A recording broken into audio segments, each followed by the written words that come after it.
I can't sing to save my life or to save my wife.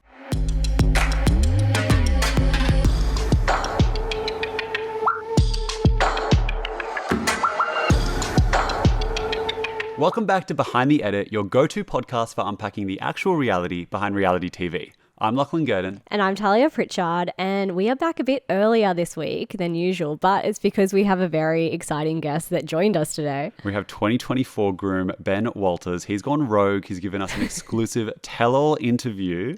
Yeah, now that he's left the show, he's ready to tell his side of the story, what happened with him and Ellie. He's explained his ick list to us. He's unpacked a lot, actually. We also go into Ellie and Jono's new relationship. We get the truth about what happened there and whether it started during filming. Plus, he talks about his new girlfriend. Let's just get straight into it. Let's do it. Well, thank you, Ben, for joining us today. There is a lot that we have to get through, but firstly, just in general, how do you feel about your portrayal on the show? Boo, Ben. Yeah, I can understand why everyone is hating on me. You know, watching it back now, it makes perfect sense. I'm like, that character right there is a So I can't blame for that. You know, people reach those conclusions, just have to accept it. And I did act like I did not behave that well. And I certainly, in terms of being a great husband or a partner, I could have done better. So watching back's like, yeah, fair play. Self-aware, that's good. Yeah, very much. I love self-development, Yeah. love self-awareness. And that's one of the things why I wanted to go on the show, Yeah. you know, to try and get that. But didn't get much of that. I got like accountability, you know, and I wasn't, imagine going to a therapist, you know, with your problems trying to unpack and they go, we hold you accountable.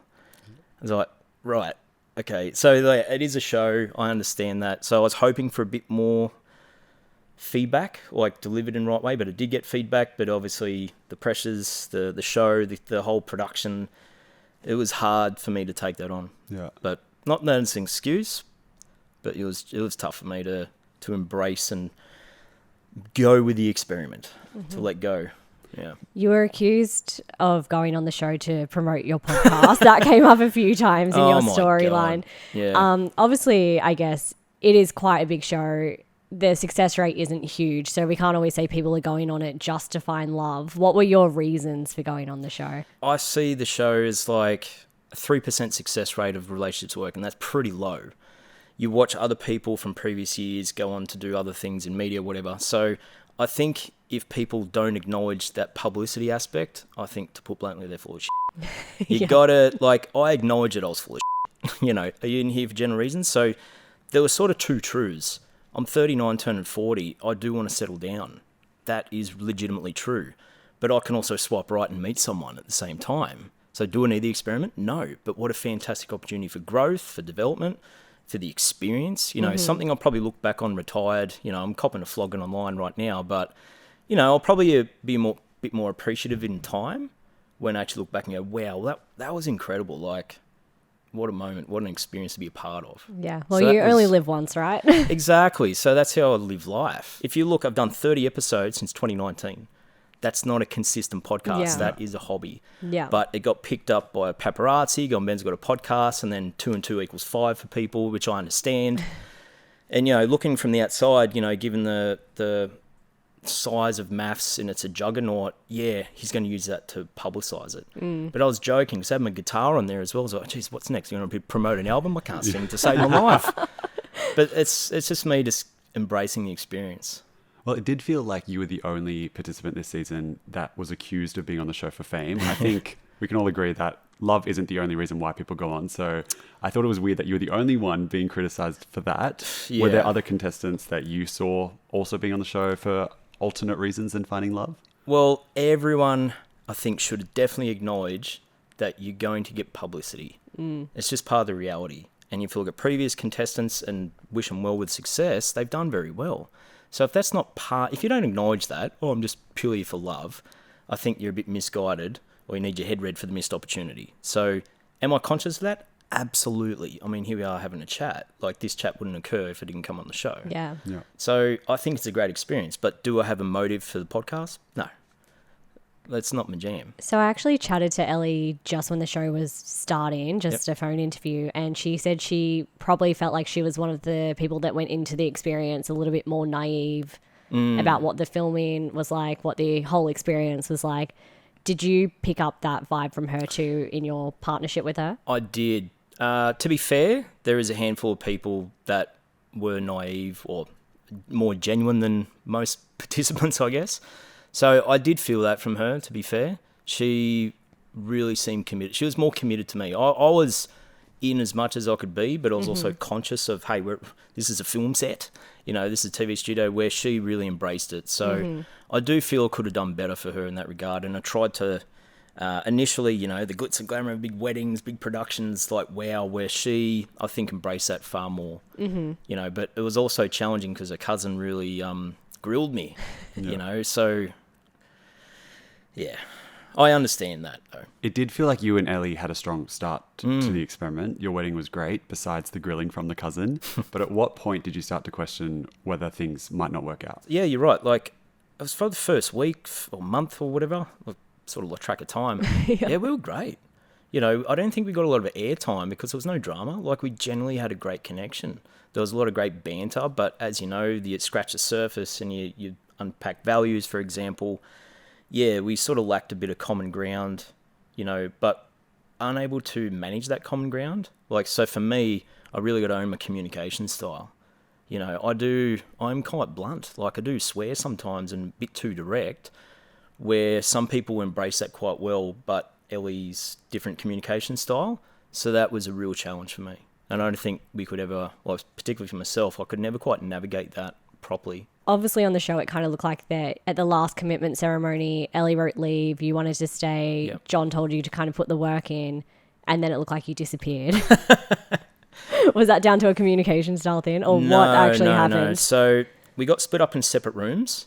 On the show, it looks like I've left the room. No, she was in that room. Got back at about 5 a.m, and I had really bad... If you look at some of the scenes the week or two prior, I'm doing this. Mm-hmm. So I had a really bad tooth pain.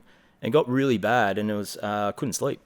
So there was two things: the whole enormity of that pressure and the relationship that was going through my head, with a lot of tooth pain. I didn't sleep, so I scheduled to film at 10 o'clock, and I hadn't slept in a day and a half, and I knew the severity of the conversation, and it deserved for me to at least have a couple of hours sleep. And I said, "Look, producers, I'm cooked. I'm done. Can we do this in the afternoon? I need a bit of a snooze." And then they said, no worries, they agreed. And then all of a sudden, Ellie come bursting in the door. And it shows I'm not there. So there was a bit of a clever edit there. So yeah, and then the next day or the day after, I had it pulled out. I can show you a photo. Yeah, wow. So I wanted to be in a great... Like, if you're going to have a deep conversation with someone, you've got to be focused, and I wasn't. But it's the show. I understand the timelines. I can understand why she felt that way. So I could have probably stepped up, not sleeping a day and a half, but is that, I would have been incoherent, in pain. Hey, let's talk about emotions. Like, oh man, I need a time out. Was it over for you, do you think, after that commitment ceremony anyway? Like, obviously you're in a lot of pain and had other things going on. Do you think you guys could have come back from that moment at all in different circumstances, or were you kind of like, nah, this is probably our last week on this show? I felt a better thing to highlight was when John eyeballed me and said, Ben, you don't want to be here. If you remember that in the second one. We both wrote stay on that point, and I said, Ellie's not my match. So I had doubts, and I did not express that in the great way. That was the stupid words that come out of my mouth, like, you're not my match. Like, how can you come back from that? And he was right. There's many parts of the experiment I didn't want to be there. I didn't subscribe to the drama. I didn't subscribe for the hating and that's not me. Like, how is this adding value? How is this part of growth? By slamming each other, it's cool to be negative, just that's create airtime. That's not me. So I held that in and bottled that in, and when you're bottling in emotions, it's not good. It's not communicating. So I was a bit wishy-washy. I'm in 1 minute, I'm out the next, and the pressures, I think most people got through. I was probably the worst one in terms of managing the pressure. Yeah, really, I struggled in that one. Let's take a quick break and then we can get into the famous list. There was a bit of controversy about a list that you wrote for Ellie, and she's so dramatic, has shared the list. Gotcha. And she's come out and said it was fabricated. Right. What's your response to that? So, interesting question. So if you look on the show, you'll see a book open. It looks identical to this.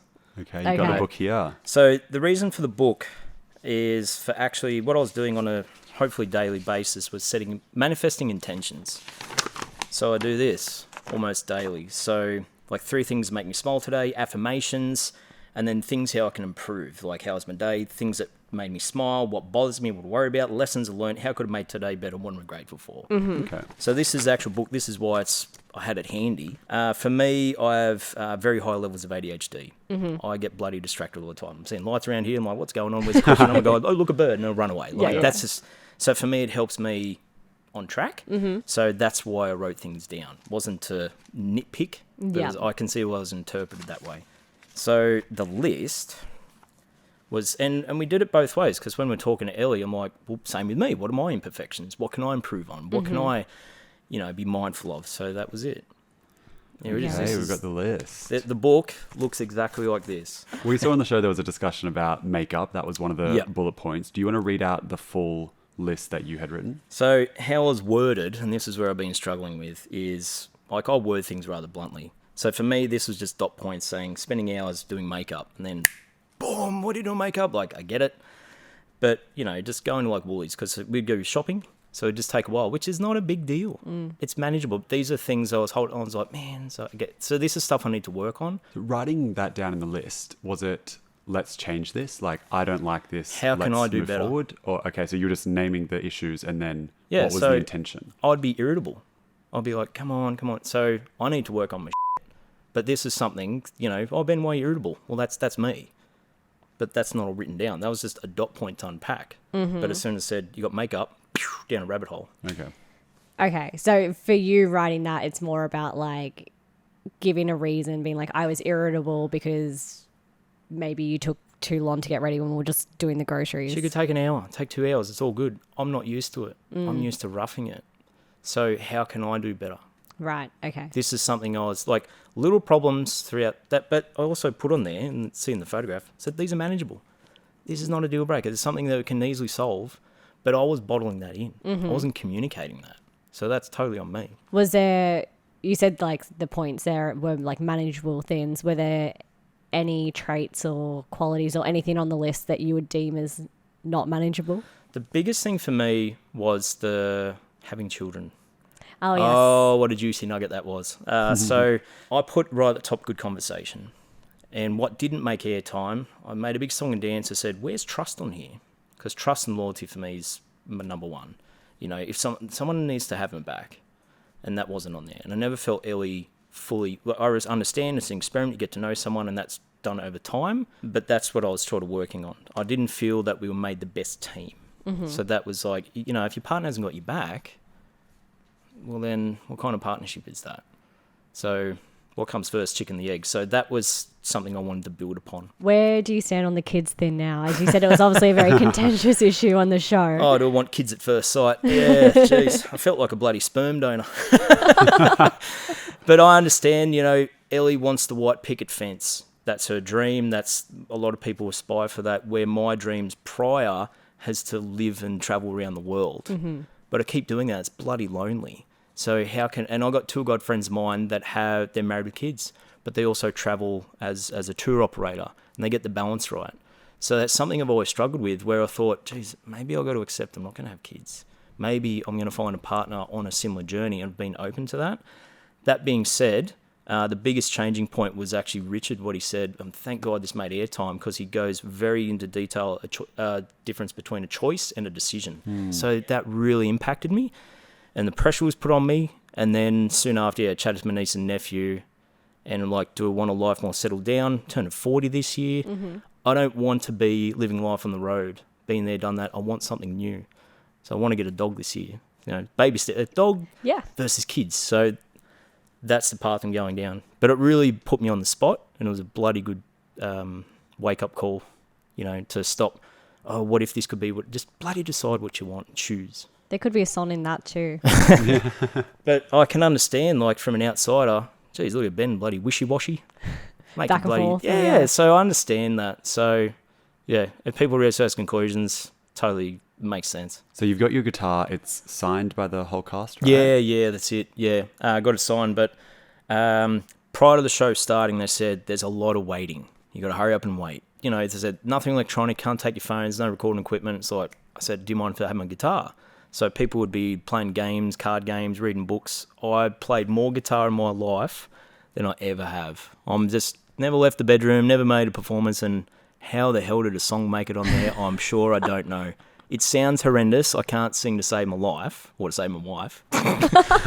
And then, these notes, like, I was just manifesting thoughts, you know, and I just owned all my shit, and I apologised, and I knew that Ellie and I wasn't going to work out that great. So I wrote all these things down, just thoughts. Yeah. And then they come in, I was playing this Aaron Lewis song called Please. And I was playing the melody, and then the crew come in. They say, what have you been up to the last 20 minutes? Oh, I just wrote a song. You did not. Prove it not. I was going to ask So how I just that belted happened. it out the best I can. It looks like I'm serenading. She never heard it. We were in separate rooms. Right. Okay, Yeah. I was But- going to ask how your song was received. Yeah. So then I recorded a different version on my phone and sent it to Ellie. I'm like, hey, check this out. So she would have that on her phone somewhere. Probably Maybe. deleted. Could be her ringtone, you know. I can't sing. It's bad. Like, I'm not a musician. It's a hobby. You know, Did people you go, think oh, that you need was to make an gonna- album. I'm like, no, I just do it for fun. Yeah. You know? Did you think that was going to make the show? Like when you were doing it, were you No, like, when oh, I seen it, I shit. was like, oh, shit. Have you ever, like, gone to a karaoke event? Terrible. Like, you don't want to hear yourself. It's there for fun. Yeah. Yeah, That's all absolutely. it is. That's all it is. So your last dinner party, you decided to end things with Ellie. Yep. Talk us through that decision. Well, that happened days before in that 2-hour conversation. Just reached a stalemate and I said, look, we both got to work. Well, certainly I did. I'd certainly had to put in more effort. Or we sort of shake hands and move forward as friends. And that was the conclusion.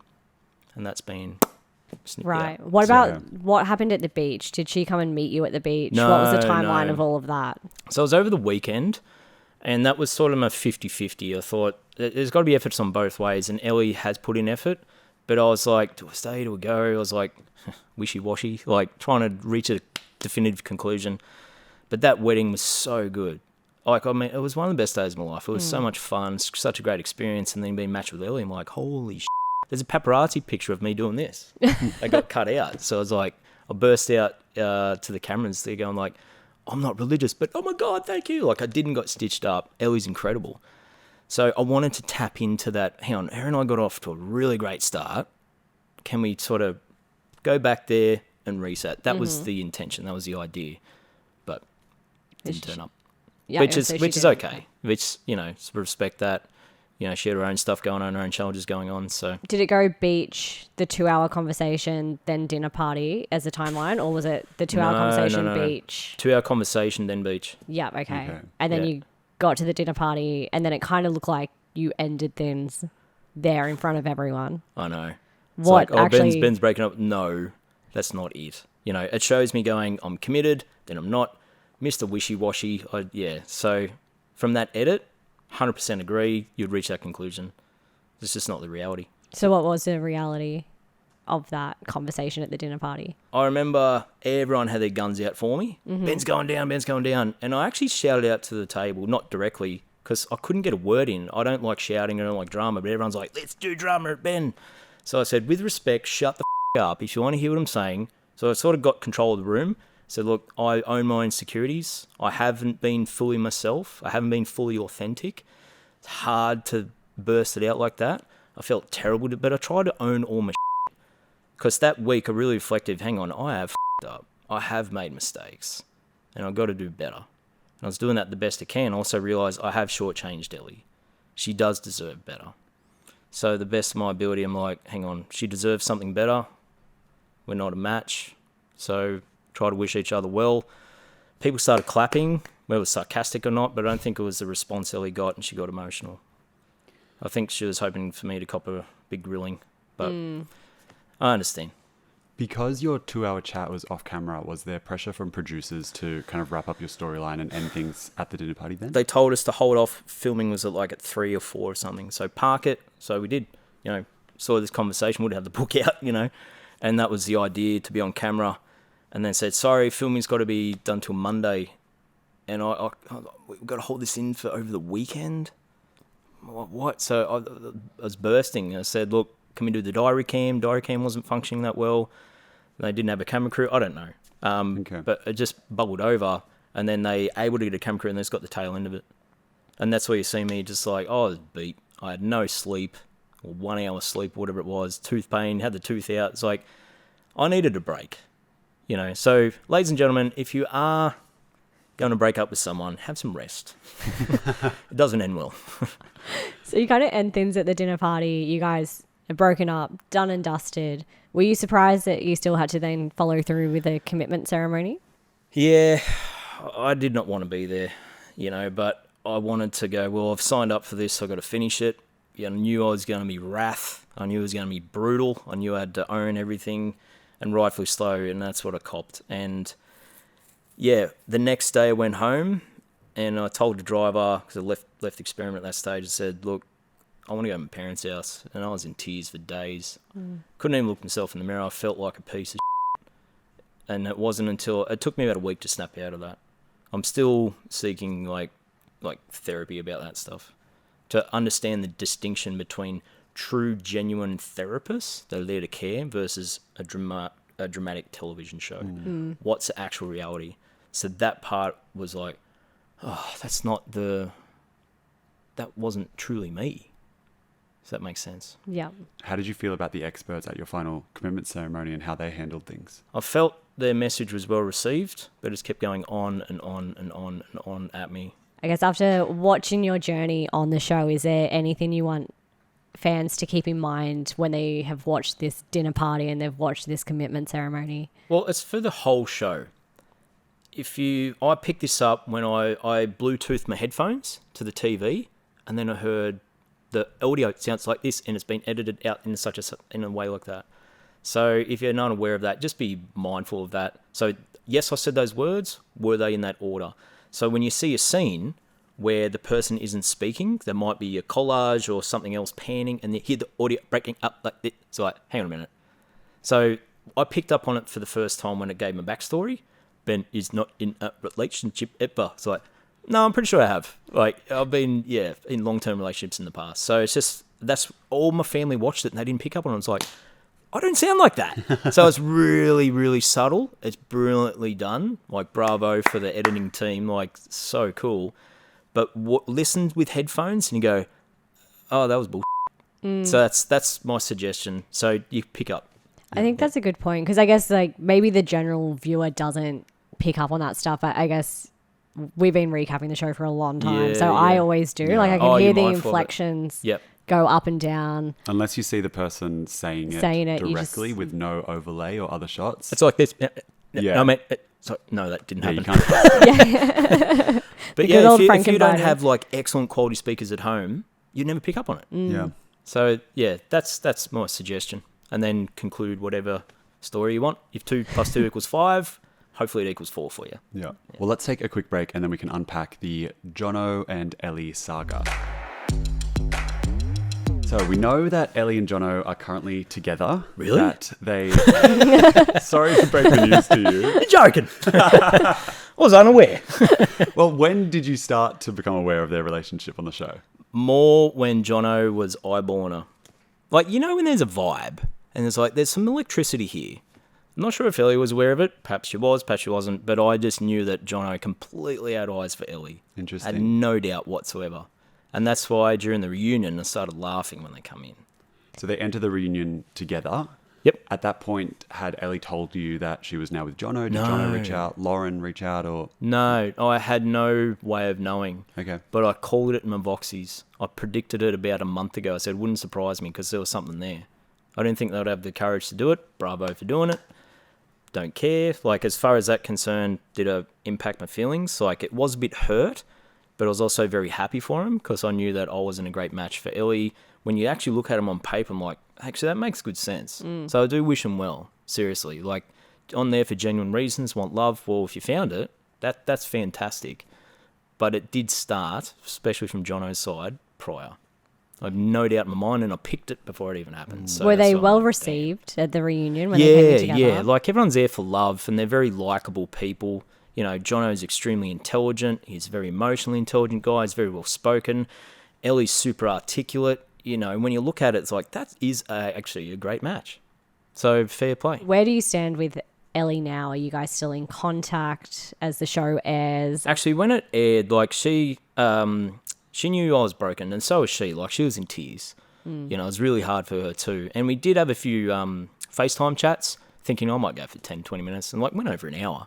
So it's gone really well when we both left. But as time's gone on, yeah, it's sort of, you know, she's with Jono. So, and I've moved on too. So it's life. You move forward. We've seen on the show as well, Jono has been defending Ellie a lot throughout the dinner parties and commitment ceremonies, and he's called her lovely and beautiful. Have you heard from him at all since, or how did you feel watching that, knowing that the pieces were Makes already sense. starting to be Like, that put doesn't together? surprise me. Okay. Like, you know, was it jealousy?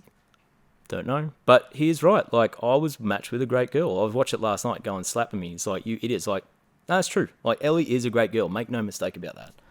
Just not for me. So you said you've moved on since the show, and there's been photos, I think, that came out yesterday or today of you and your new partner. Yeah. She's actually moved in with me this congrats. month. Yeah. So how did you guys meet? What's your story there? So I was actually recuperating myself in Newcastle, going to the beach, having coffees a lot, and then I hear a German accent. So I've been in Germany about 30 times. I used to be a European tour guide, and it's an old dad joke.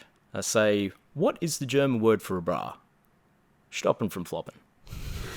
What's the German word for constipation? Far from pooping. Right, so stupid dad jokes, but it's a tester of if someone's German that they got good English, so they'd actually understand the joke, and she started laughing. And then we said, what are you doing in Newcastle? It was like, no tourists here. I said, I'm doing uni, full-time, just need a bit of a break. I'm like, what brought you here? I've actually lived in Bali. It's like, no way. So it just flowed. I was like, you are kidding. And that was it. Just didn't think anything of it. So first date went well, and then, Here we are. Yeah. What's the timeline then? When did you first meet her?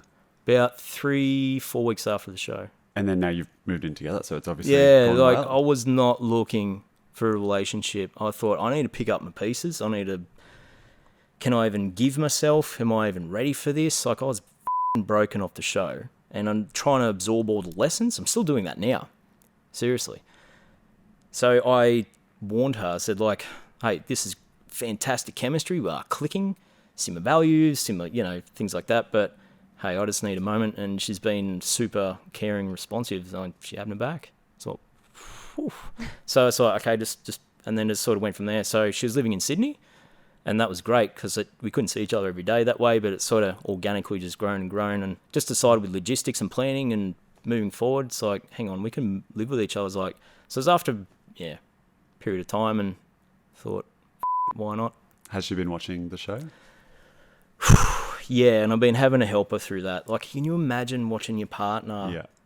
Oh, that was so hard for her. But to her credit, the wedding day really helped. So I had a bunch of friends and family over, and Ellie's cousin was ripping into me, and one of my best mates is there going, yeah, get him, get that Benyai. Like, just seen as like characters on the screen, and we all sort of laughed. It's like, it's just a show.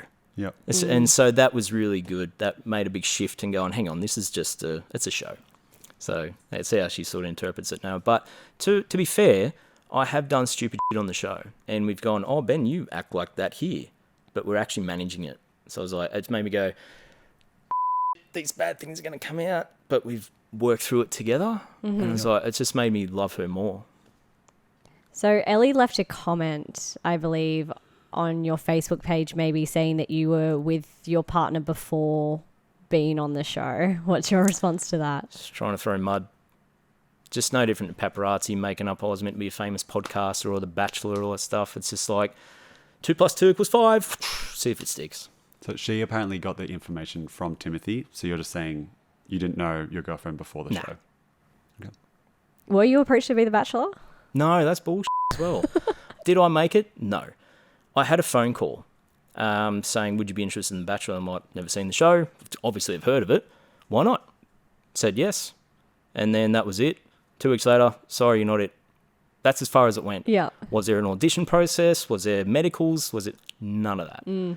So as far as me nearly making it, no. But same again, 2 + 2 = 5.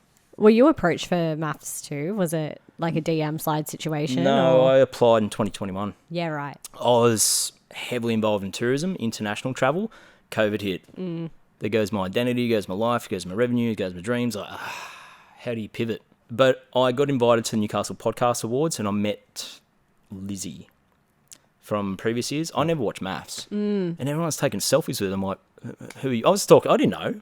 I was like, oh, who are you? I was on Married at First Sight. Oh, that's cool. What's that about? Oh, she explained it. And I watched about 4 or 5 episodes. And I just thought, I think it fit the mould. Then I applied and I was that close. They said, like, pack your bags. Yep. And then they said, sorry. And then 2022 season, which would be 2023, they said, hey, you keen? Congratulations, you made it. Get your ring size, get the suits. I was like in the process, cancelled all these tours. And they said, sorry. It's like, oh, there goes 30 grand. And then you'll see when they said, congrats, you're on it. I didn't believe it. So at the Buck show, there was no contract signed since. It was like the next day. And I'm thinking, hang on, I'm waiting for the rug to get put. It's not until I went down the aisle and got married, I'm like, hang on, this is actually happening. Yeah. Wow. So it took that long. So I had a lot of doubt in my head. I was really skeptical, waiting for the rug to be pulled out. Yeah, lost a lot of money. Well, didn't make a lot of money, I should say. Yeah. I gave away a lot of opportunities. Would you do another reality TV show after MAFS? Never in a million years would do a dating show. Okay. No way. But I'll do like something adventurous. Like I nearly made The Summit. Oh, yeah. Oh, yeah. Yeah. Because I think Endemol, they make... Yep. So Same whatever production database company. they must go, whoever looks at, this tour guide, traveller. So yeah, as far as nearly making Bachelor, no. But I was way more closer to making The Summit. Okay. So go figure. Stay tuned where you'll appear next. I don't know. Write an album? No way. Record deal. I can't play to save my life. Anything else you want to touch on while you're here? No, I think we're all good. Yeah, amazing. I appreciate it. And thank you for having me on. Of course, thank you for it's been a coming pleasure. on. Behind the Edit is brought to you by Yahoo Australia. Hosted by Lachlan, Guertin and Tahlia Pritchard. Produced by Caitie, Browne. Social production by Alexa Tubertini. Yahoo Australia would like to acknowledge the Gadigal People of the Eora Nation, the traditional owners of the land on which this podcast was recorded, and pay our respects to elders past and present.